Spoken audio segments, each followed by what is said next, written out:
Oneofus.net. We're covering RTX 2016, and we're just about to watch episodes of Crunch Time and Day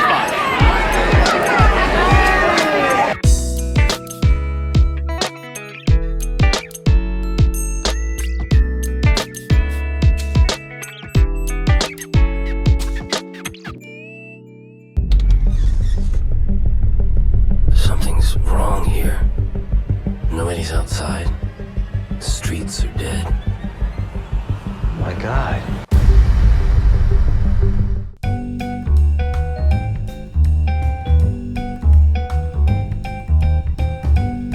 So guys, Day 5, your first kind of dramatic genre TV series. You've mostly been doing like comedy for Rooster Teeth for quite a few years now. Obviously, 10 Little Roosters, one of my favorite things you guys have ever done. So, I mean, what was kind of the origin, the idea of Day 5? I think this actually came from Bernie Burns had this concept of trying to do an apocalypse on a budget, basically, and so he thought, well, if everyone just died in their sleep, then the city would be empty, right? There'd be no cars on the road, there'd be no overrun barricades, all this kind of like, zombie apocalyptic imagery you're used to seeing, or like ruined opulence, or all these things. And that turned out to not necessarily be true, because then, when you need to film an empty highway, and that highway is I-35 in Austin, it means you spend a lot more money on VFX to get it cleared. How did you just accomplish that scene? I mean, the I-35. I mean, I drive down it like every day, so it's a nightmare. Just how did you do it? It's a lot of VFX. We blocked off kind of the bridge that we shot it on. It's a drone shot, so we went up and took it out, but we only had that intersection locked for 5 minutes at a time. I think we're actually at the Day 5 panel for the weekend. We're going to show some of the VFX work and just how many cars were on the road when we actually took that shot. So it's awesome. We have an amazing VFX. Great. Look, the body cannot survive without sleep. Right now, you have an expiration date. Your body is going to shut down.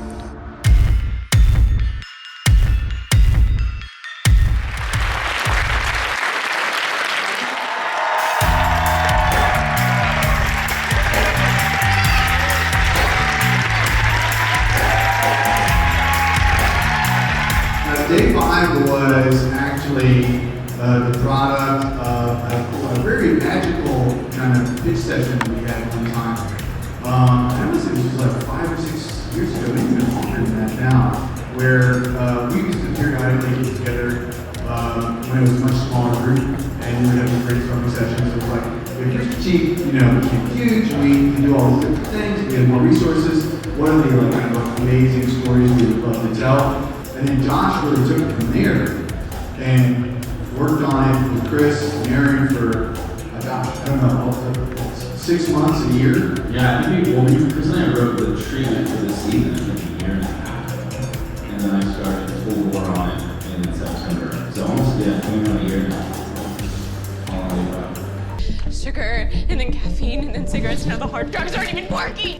Tell me you can't feel it. Tell me it's not getting worse. So what's your favorite thing about Day 5? The premise, I think. Hey, an apocalyptic story, but it's not how an apocalyptic story usually is.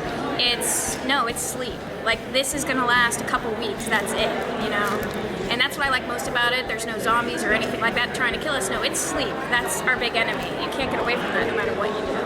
I really like the aspect of how, first off, I took psychology for 2 years, so I really like how it's talking about like sleep deprivation and the effects of that, and I was like, nerd stuff.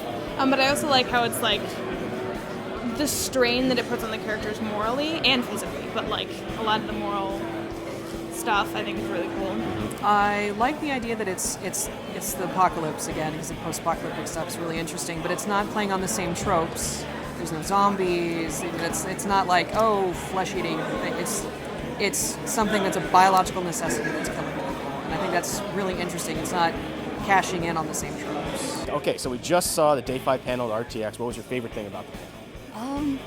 I was really excited to see Joel's character again. I never actually originally saw the original thing for Day 5, but I'm really excited with where it is now.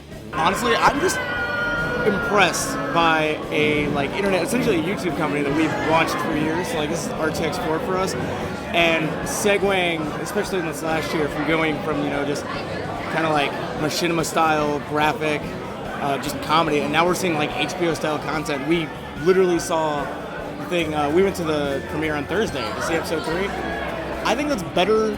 Like Day 5, episode 3 was better than anything I've seen in theaters this year. Like it was more intense. I was like actually involved in the characters, and literally it ended, and I was like, I need more. Like, we haven't even seen episode 2 yet. We just went straight into episode 3, and it was that great. We saw 1, and then we were like, we got to go to this premiere. This was amazing. And then we saw 3, and like we literally are gonna go watch 2 probably like right now. What am I supposed to do? Pete's me. Just don't fall asleep. Who's your favorite character in the show? Probably Jake. I like Walker's character. I gotta give it up to Jake. I gotta give it up to Jake. I like the little kid. What's his name? I'm sorry, I saw the last 2 episodes. Sam. He's pretty cool. I like him. He's so smart too. I really like Jake's character just because it's so interesting and complex, but I'm really curious to see where Sam came from. I don't have anything nice to say about Walker. Walker is Walker, and he is like one of the coolest people on the planet. No, stay away, Jake. Come on, stay away. So why do you think people need to watch Day 5? Because we need to stop watching crappy entertainment? No. I just really like the story. Just the trailer really grabs you right out of there. It's also a lot more mature than what we're used to seeing Rooster Teeth do, so it was just a complete change of pace with their great writing staff, and I'm like, yes, more of this, please. I think Day 5 is a really good standalone. If you're just a fan of the genre on its own, you can definitely watch it and not have to know anything about the rest of the team. I mean, from my perspective, as someone who likes to, I mean, we've tried to do some film stuff before, it proves that this is all incredibly doable. They took such an apocalypse-style film, or, even series. Like, again, HBO-style content, not on HBO, that's filmed by people that we've watched for like 10, 15 years.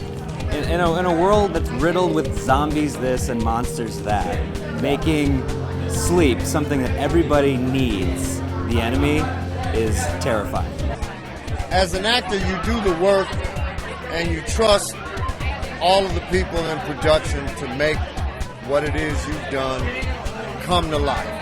And I have to say, again, I am so proud of this work, and I'm so proud of all the artists who make the work that Walker and I have done.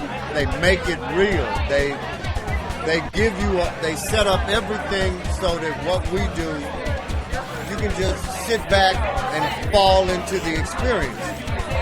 And hats off to Rooster Teeth and everybody who helps Rooster Teeth do what they do. This is why this show is so awesome. We were able to just fall into a wonderful family and a situation where it's a group of artists all around the peripheral that make this thing awesome. I mean, it's like you said, we're safe from pairs, right? We can be your pair. Let's go find an answer.